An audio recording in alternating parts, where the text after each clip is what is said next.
Okay, hello everyone. Today I want to continue my previous experiment in my previous video, but instead of make the better prediction, now my focus is different. I want to quantify some uncertainty in my neural network.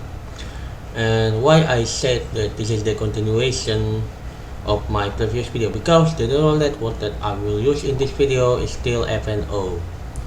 Plus, it's FNO that I have trained in the previous video. Okay, now why we care about the quantifying uncertainty?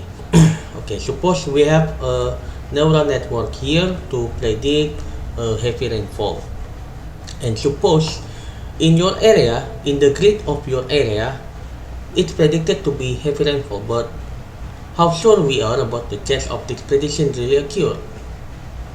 And to answer that, of course, we must quantify that probability. And I think you know the answer. The easiest way to calculate that, just run the neural network several times, and from that several times we will get the difference prediction like this. This is the POV of one grid. Okay, just do it multiple times and see how many times the prediction turn out to be it. And from there, for example, here no heavy rainfall, no heavy rainfall, heavy rainfall, heavy rainfall. If we sum and then divide all of them, we will get 0.5 or 50% of the heavy rainfall. And but there's a problem with this approach.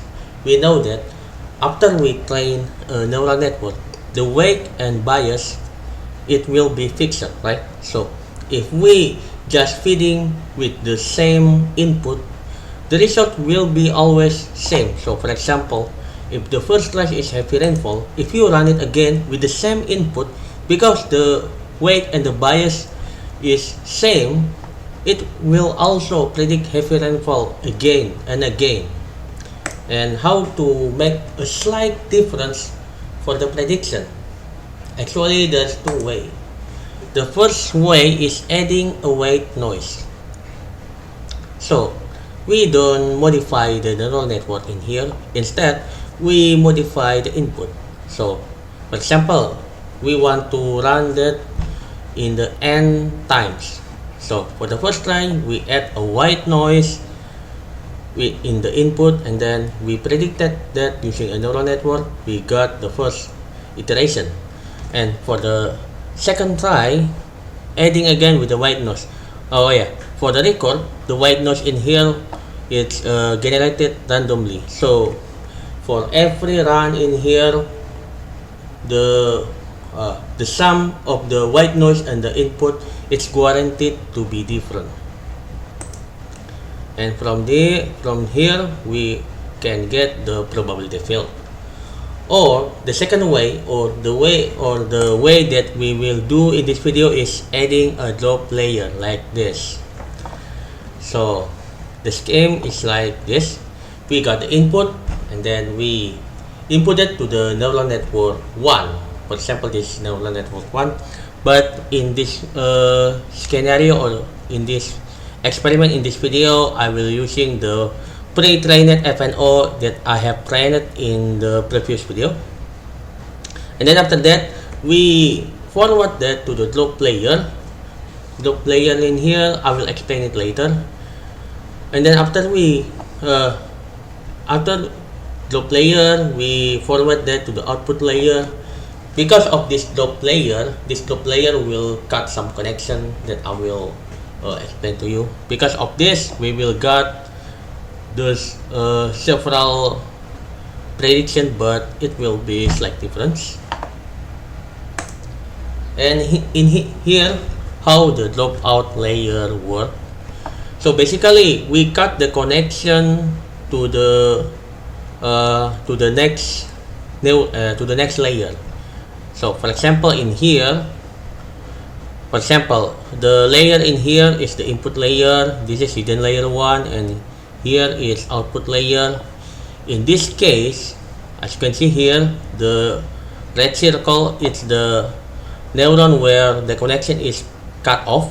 So there will be a drop layer between this input layer and hidden layer in here, and because there's also red circle in here that not have any connection, then there will be a second drop layer in here. But what is the meaning of cutting the connection? Actually, we just zeroing the value of the value of the you know the value of the operation in this neuron.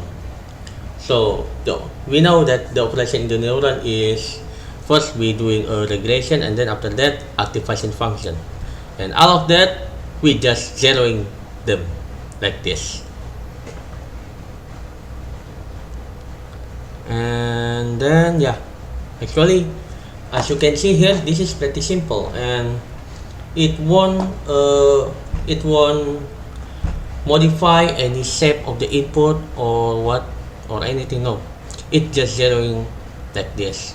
It will not affect the shape of the output from this layer, so it's safe, I think.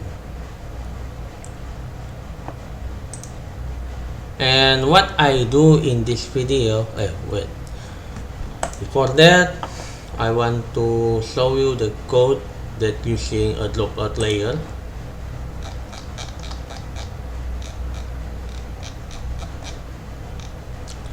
Here, this is the definition of the dropout layer that I use in here. As you can see here, oh wait, I will explain it later. As you can see here, dropout in here, it will not affect the shape of the X, and after that, after we apply a dropout, then we forward that to the real FNO, and from this FNO we will get the real prediction. For the record, this FNO is still the same with my previous video, so the prediction will be a rainfall amount, and how I can get the probability of the rainfall I will explain it later. Okay, now this is what I have said before. So here we have a previously trained FNO, and then we forward that to drop layer, and then from drop layer to the new FNO, and from there just run them several times, and we got the slightly different output field like this. This is what I said before. The output is still rainfall per hour. And to make it clear, I will show you the section of the code.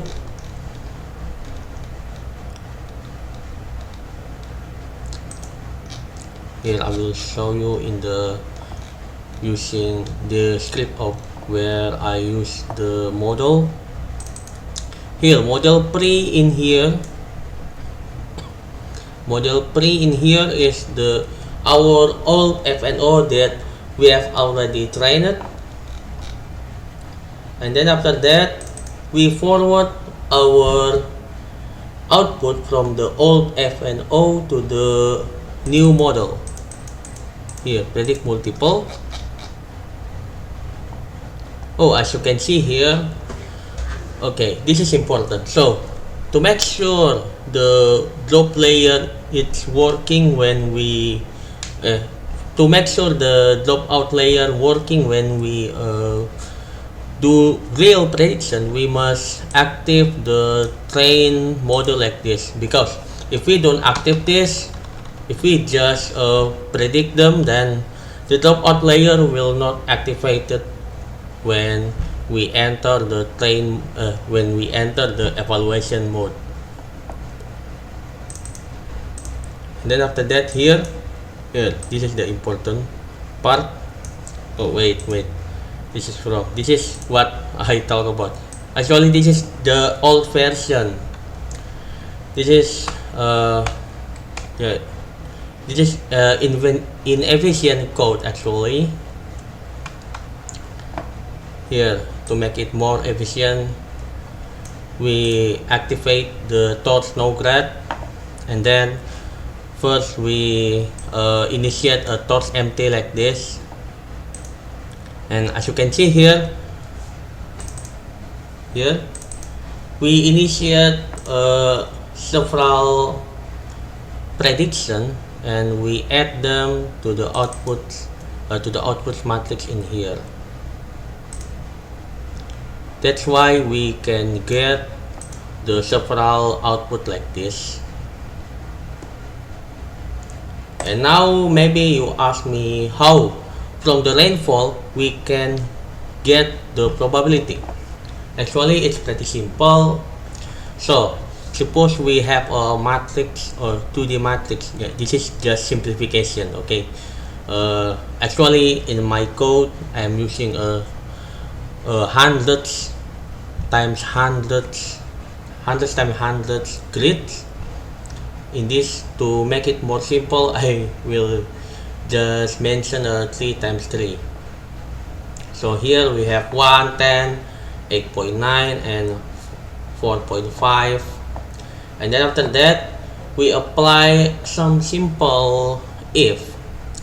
So in this case, because this is rainfall per hour, then according to BMKG, the threshold heavy rainfall is above 10. So if the prediction is above 10, then we can treat them as the prediction of heavy rainfall. So here we transform them to the binary matrix like this. So all the value that is below 10 will be 0, otherwise it's 1. So we can get 3, 1 like this in here. So, and after that, because we have several output like this, we just stack them, and then after that we calculate the mean, and then from there we got the 2D probability field.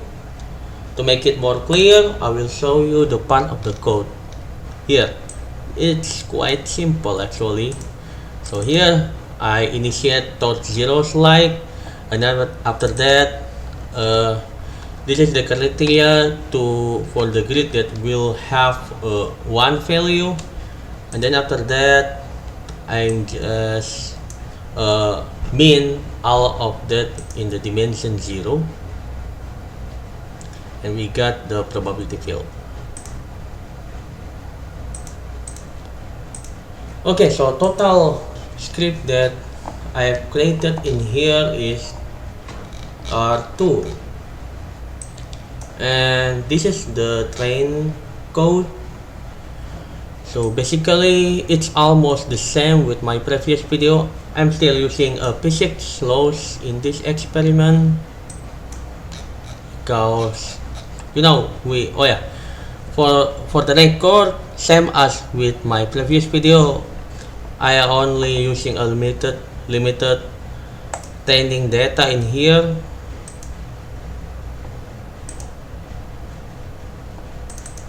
Here I am only using a 48 dataset. So yeah, bear with it. The prediction will be not that good. The point is I just want to show you how to calculate the probability or quantify the uncertainty. Yeah, basically it's almost the same with my old code. And this is the code to make a prediction, and as you can see here, we must activate the model, the train mode when we predict using this model, because we want to make the drop layer to active when we doing some prediction in here. What more that will be important? Oh yeah, and in here actually we can set the dropout rate. In this case I think it's 0.2. Yeah, and in here actually because we want to predict a percentage, then the range value of the probability will be 0 to 1 like this. And yeah, that's all for the code. Now I will show you the result. Actually, it's taking a long time to make the prediction, to train the model, because yeah, it's around 3 hours, I think.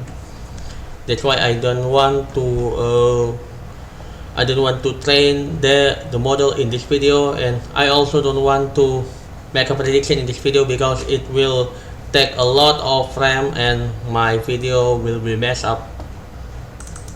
So here I will just show you the result. And here the probability of the step 1. As you can see here, heavy rainfall is orange and red. For the time step 1, it's quite accurate, right? The prediction is pinpoint where the heavy rainfall will occur, and yeah, and as you can see here, the probability is quite high. The model is quite confident about the probability of the heavy rainfall occurrence. And as you can see here, around the heavy rainfall probability, there is a slight green and yellow in around them. And yeah, I think it's quite natural when we do the probability model. But actually, it's same with my previous video, because yeah, we have a limited resource and limited dataset of training, then the result will be not that good. Here I will show you.